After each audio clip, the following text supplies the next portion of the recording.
ঘন্টার মধ্যে যদি সন্ত্রাসীদের গ্রেফতার করা না হয় আমরা আগামী দিনে তীব্র আন্দোলন করতে বাধ্য হব।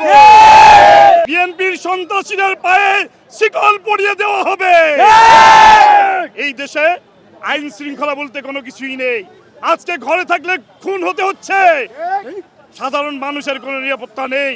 আমরা আজকে দেখতে পেয়েছি গত কয়েকদিন আগের তুলনায় আজকে আবার হবিগঞ্জে আমাদের জাতীয় নেতৃবৃন্দের উপর আঘাত করা হয়েছে, একজন কর্মীর চোখ উপড়ে ফেলা হয়েছে।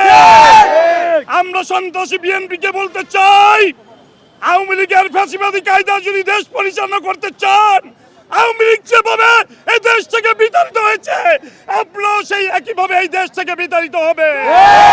সেই দিন আর বেশি দূরে নয়। আপনাদেরকে আলটিমেটাম দিচ্ছি, হুঁশিয়ার করে বলতে চাই এখনো সময় আছে। আপনাদেরকে আমরা সহযোগিতা করতে চেয়েছি, কিন্তু আমরা দেখতে পাচ্ছি আপনারা জুলাই যোদ্ধাদের উপর হামলা করছেন, রক্তাক্ত করছেন, নির্যাতন করছেন। এই নির্যাতন মেনে নেওয়া হবে না। আমি এই অপদার্থ ব্যর্থ সরকারকে বলতে চাই 24 ঘন্টার মধ্যে যদি সন্ত্রাসীদের গ্রেফতার করা না হয় আমরা আগামী দিনে তীব্র আন্দোলন করতে বাধ্য হব। সন্ত্রাসীদের সন্ত্রাস কিভাবে বন্ধ করতে হয় জুলাই যোদ্ধারা কিন্তু সব ভালো করেই জানে।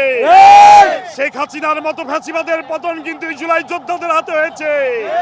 বিএনপি কিন্তু শেখ হাসিনার পতন ঘটায় না।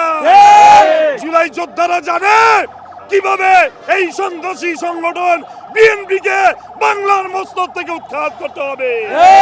AKS অর্জন করলো গিনেস ওয়ার্ল্ড রেকর্ডস। AKS